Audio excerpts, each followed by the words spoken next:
Uma das coisas que a gente tem que passar no baixo nível, que o pessoal web não tem que passar, é tempo de compilação. Tempo de compilação é um negócio que é chato pra caramba, porque nem toda linguagem, galera, nem toda linguagem consegue você só dar play e ela rodar. Existem linguagens que você precisa gerar o código de máquina para ela conseguir rodar aí, né? Só então você ter os seus resultados. Essas são chamadas de linguagens compiladas. E especialmente os programadores de Rush devem saber bem dessa dor, não é mesmo? E o Rochun mandou lá na nossa comunidade do desempenho. Aqui, opa, boa tarde, gente. Eu tava vendo o vídeo que o Wayne postou ontem, nele tinha uma discussão sobre tempos de compilação de Rush. E mesmo lembrando, é esse vídeo aqui de Rush para Zig. Depois chequem lá. Bem massa. É um rewrite que os caras decidiram ir de Rush para Zig. É muito interessante. Mas enfim. Eu lembrei de uma matéria que li sobre tempos de compilação. E parece que a demora de compilação do Rush não está ligada ao compilador do Rush em si. Ele tem mais a ver com a LLVM. Já vamos falar mais disso. Aqui a matéria, já a gente vai ler ela, muito ligada aos generics e a famosa Zero Cost Abstraction. Pelo que eu entendi, ele, por exemplo, compila uma versão de vetor para cada tipo usado. Então, se no programar vec, string, vec e u32, ele vai compilar duas vezes em programas muito grandes, com generics contendo outro generics dentro. Ele escalona muito rápido. Não sou tão entendido de compiladores, então posso estar falando besteira. Corrija-me se estiver errado. Eu também não sou entendido de compilador, também posso falar muita besteira. Se tiver algum especialista em compilador, manda aí. Mas vamos ver as matérias. E uma coisa que eu posso adiantar desde já é que o pessoal de Zig sai do tá fazendo um esforço muito grande para sair do LLVM, inclusive na 0.14, ele já tem um back-end de x86 totalmente fora do LLVM, porque, enfim, por questões de lentidões, por questões de limitações do LLVM, né? Quando você programa usando o LLVM, você fica restrito ao que o LLVM consegue fazer e ao seu modo de fazer, né? E isso gera esse tipo de coisa, eu imagino. Mas dito isso, enfim, você usando o LLVM, você ganha muito tempo, né? Você não precisa desenvolver o back-end, você não precisa desenvolver a geração do código para a máquina. O LLVM resolve isso para você, você só tem que representar o seu código na IR dele, né? Nos tokens dele, enfim. E agora vamos ver aqui, ó, melhorando o tempo de compilação do Rush por 108 vezes, 108 vezes mais rápido. Isso aqui é bastante vezes mais rápido, né? E vamos traduzir aqui para vocês e ler o texto finalmente. De 2025, ó, do começo desse ano. Legal. Aqui, ó, disclaimer. Antes de ficarem muito animados, as técnicas usadas para reduzir o tempo de compilação não são aplicáveis a todos os projetos de Rust. No entanto, eu espero que aprender a ser útil para qualquer desenvolvedor Rust que quer melhorar o tempo de compilação do projeto. Agora que isso está esclarecido, vamos mergulhar nos resultados. Resultados. Começamos com um tempo de compilação de 108 segundos para Matmove Benchmarks, que foram reduzidos para apenas 1 segundo depois de todas as otimizações. Caramba, é muito mais rápido. Pensa que o negócio caiu de 2 minutos para 1 minuto, para 1 segundo, né? Bizarro. A otimização mais eficaz foi o tipo de elementos genéricos trocam, onde, nossa senhora, essa tradução tá muito ruim. Mas vamos tentar aqui, ó. A otimização mais eficaz foi o tipo de elementos genéricos trocados, onde distanciamos funções genéricas com o tipo de elementos falsificados para reduzir a quantidade do código LLM gerado. A segunda otimização também teve um grande impacto, mas reduzindo o tempo de compilação em quase 3 euros, deve ser 3 segundos, né? Ou 3 vezes. Isso é conseguido usando o nosso sistema de comptime, em vez de consts genéricos associados para representar o tamanho de instrução matmul. Finalmente, a última otimização, que também é mais simples, foi reduzir o nível de otimização do LLVM a zero. Mas se não otimiza, daí é mais... Né? Foda-se. O que é particularmente útil para construções de operação como testes. De fato. Esse aqui, ó. Caramba, a primeira já foi de 108 para 14, depois de 14 para 5, depois de 5 para 1. Motivação de informação. Primeiro, deixe-me explicar a situação que me levou a investigar o nosso tempo de compilação. Durante a última iteração do kubectl, nós refatoramos nosso kernel de GPU de multiplicação de matriz para trabalhar com muitas configurações e tipos de elementos diferentes. O kubectl é um dialeto que permite programar GPUs para aplicações de computação de alto desempenho diretamente em Rust. Depois, quiçá, dou uma olhada, porque é meio que seu trabalho, né? O projeto suporta múltiplos backends de compilador, WebGPU, CUDA, RockM, Vulkan e com mais por vir. Olha, eu posso dizer, galera, que não é fácil suportar múltiplos vendors. Tem muitos conceitos que estão presentes em uns e não estão presentes em outros. Enfim, não é muito trivial, tá? Não é muito trivial. Eu tô vendo que não tem OpenCL aqui. OpenCL é um dos mais chatos de dar suporte. Tá. A refatoração do kernel de multiplicação de matriz foi feita para melhorar a utilização de núcleos tensores em muitas precisões diferentes. Em ALO, enfim. Cada instância do kernel funciona em 3 tipos de elementos diferentes. Tá, quando eu estou multiplicando matriz, geralmente tem o A, B mais C. Tipo de elemento de... Ah, não, esquece. Tipo de elemento de memória global, o tipo de elemento de estadiamento e o tipo de elemento de acumulação. Não sei o que é estadiamento. Mas memória global é onde a gente quer escrever ou vai ler dela. E elemento de acumulação, geralmente... Eu tenho um vídeo mostrando como que é o algoritmo de multiplicação de matriz. Não é trivial, tá? Mas a gente cria elementos de acumulação dentro do nosso kernel em GPU. O kernel é a função que roda na GPU, tá? A gente chama de kernel. Tudo isso e assim, não é uma função tradicional, tá? Como você pode pensar que é uma função que roda dentro de um for. Só que o for é feito de outras maneiras. Enfim, acho que eu vou deixar o vídeo na descrição também de como faz isso. Tudo isso é diferente, pois normalmente quer acumular um tipo de elemento de maior precisão, pois isso é onde a aproximação numérica é mais sensível. Ah, sim. Então vamos supor que eu vou somar 100 números, né? Eu vou somar 100 números diferentes. O que acontece? Eu vou acumulando erro numérico nessa soma. E vamos supor que eu estou em float, estou em 32 bits. Para eu acumular menos erro, eu posso fazer assim, só nessa soma aqui eu vou somar em double. Eu vou somar tudo em double para acumular e daí depois eu volto para float. Isso é bem comum. Tá? E é isso que ele quer dizer aqui. Ó. Além disso, e imagino que que seja comum, tipo assim, de F16 você ir para F32, né, nessas continhas. Principalmente. F64 não. F64 é double, F32 é float, 16 é half e assim por diante. Além disso, o tensor e os núcleos não funcionam em todas as posições de entrada. Se você tiver entradas float, F32, você precisa convertê-las para tipos de elementos TF32. Staging, para chamar instruções de núcleos tensoriais. Não sabia disso. Muito curioso. Para usar os tensors ali da NVIDIA, tem que converter o tipo. Curioso. Para aumentar a complexidade, os núcleos tensoriais, as instruções funcionam apenas em formas de matrizes fixas que também dependem das precisões. Por exemplo, matriz de estadiamento F16 funciona em todas as formas, de 32, 8, 16, 16, enfim. Tem os tamanhos fixos aqui de matriz. Mas apenas o TF32 funciona em 16, 16 por 8.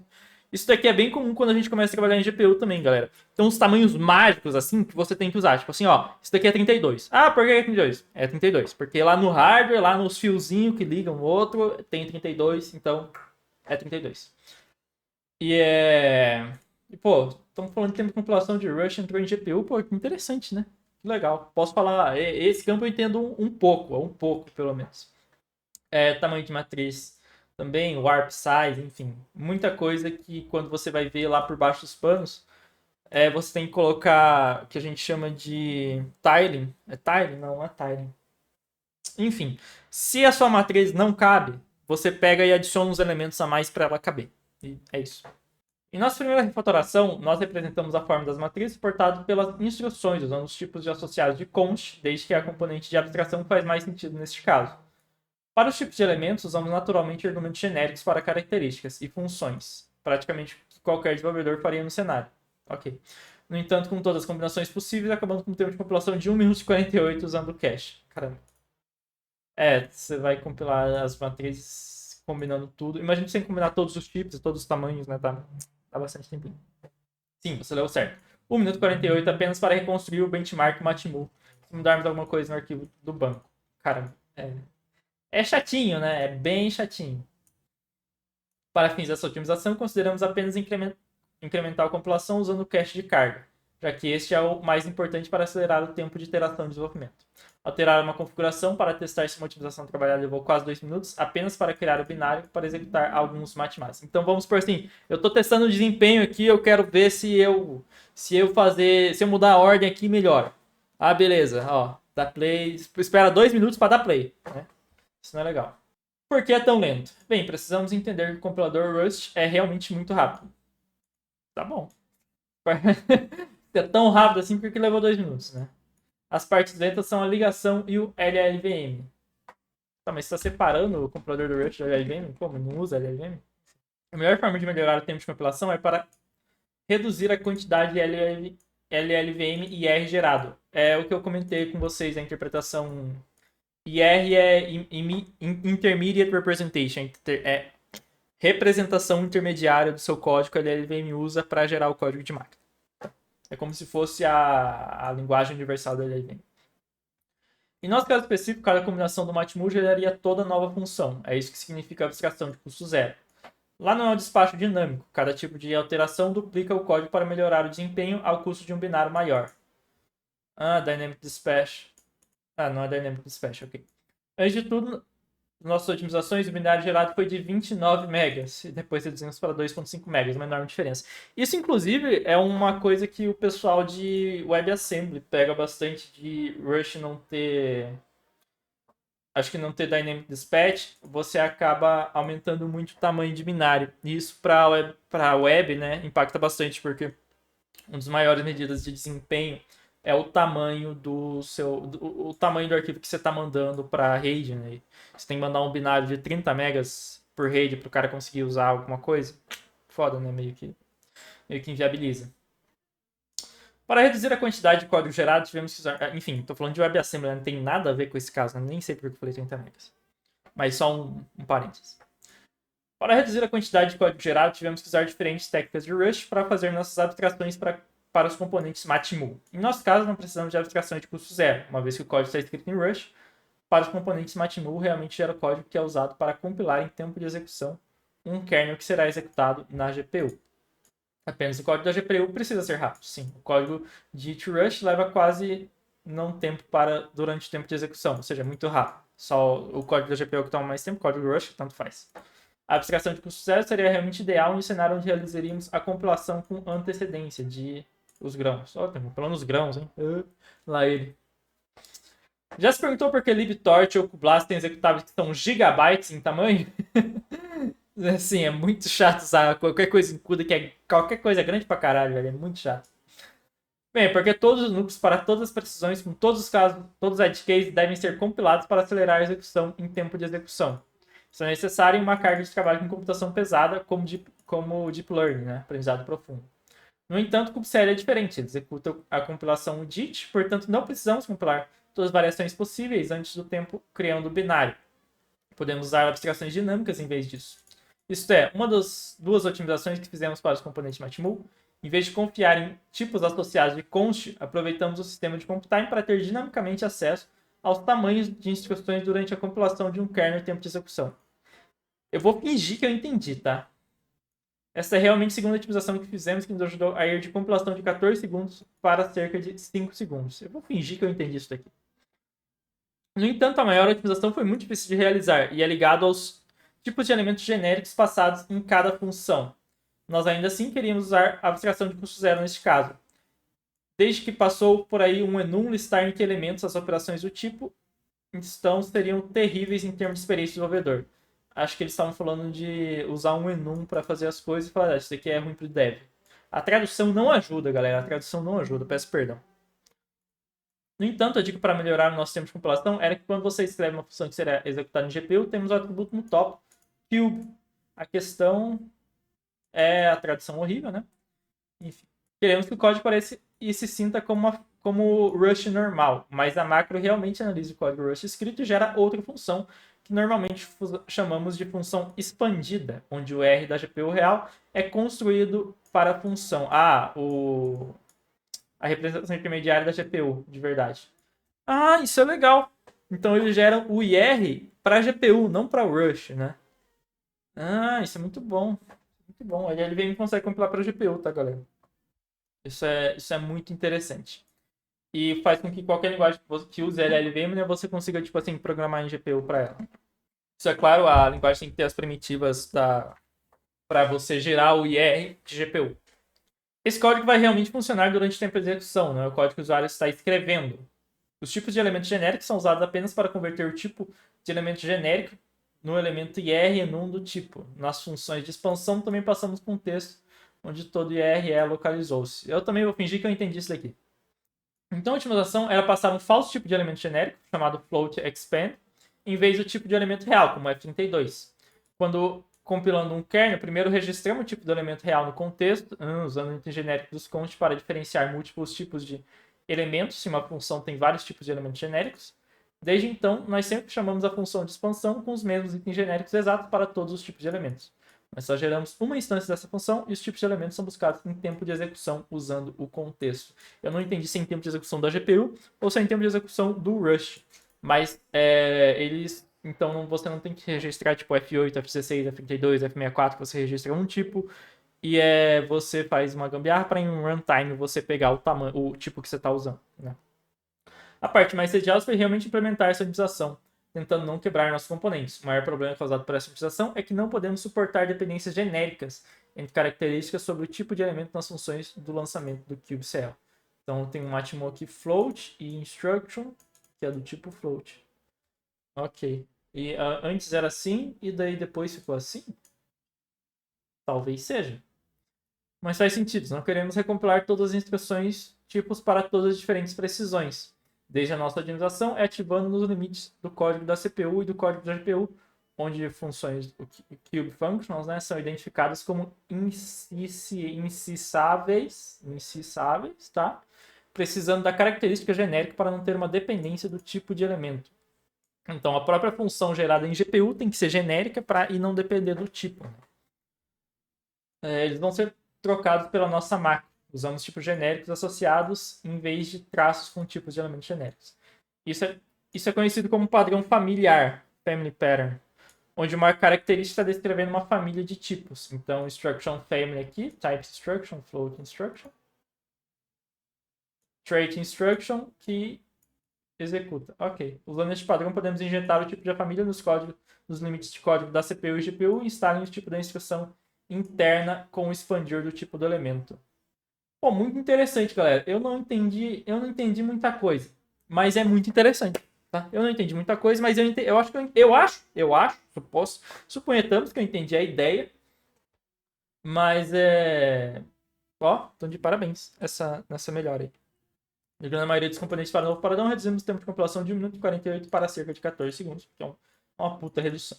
Foi muito trabalho, eu espero que todos os projetos enfrentem casos assim, mas valeu a pena. Agora esperando por cerca de 5 segundos, depois de tentar algo no código para ver se o desempenho é melhorado, não quebra o fluxo e, enfim, não break the flow, né? E, em vez de esperar 2 minutos. Essencialmente, aproveitamos o fato que o kubectl é um compilador JIT e não um compilador ahead of time. JIT quer dizer just in time, então quando precisa compilar, ele compila. Ahead of time quer dizer eu compilo tudo antes. O que é muito apropriado para uma aplicação focada em throughput, né, de alto desempenho.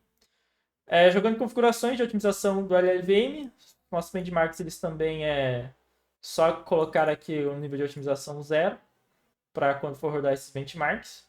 O que, enfim, se você estiver iterando tudo bem, mas se você vai usar para produção, não, né? Mas enfim, isso aqui eles devem fazer. E aqui, não é um problema de compilação, mas derrogável. Derrogável, linda palavra. Todas as nossas otimizações realmente criaram toneladas de códigos. Usamos proc macros, tipos associados genéricos, const genéricos e toneladas de produtos complexos características do tipo Rust System. O compilador de Rust é realmente muito rápido. A parte lenta é realmente ligando a otimização do LLVM e R. Se há uma coisa a tomar a partir desse post é que você não deve se preocupar em usar complexos características de Rust, mas ser difícil de não gerar binários enormes. Reduzir o tamanho do binário irá melhorar o tempo de compilação, porque você está gerando menos IR. Mesmo se você usar métodos complexos para isso. Menos código compila mais rápido, não é exatamente para a direita. O código gerado por menores compila mais rápido é o que temos que manter em mente. Essa tradução ficou horrível, mas eu imagino que em inglês faça sentido. Pô, muito interessante, galera. Muito interessante esse post. Eu não conhecia esse kubectl. E, pô, valeu, Roxum. Valeu, Roxum, pelo artigo. Muito obrigado. E digam aí se vocês entenderam alguma coisa. E se vocês acham que o caminho de Zig, né, de fugir da LLVM, para não ter problema desse tipo, né, para não ter que fazer uma porra de uma gambiarra dessa, só para melhorar o tempo de compilação, se é uma boa decisão. Valeu e tchau, obrigado. Mandem nos comentários.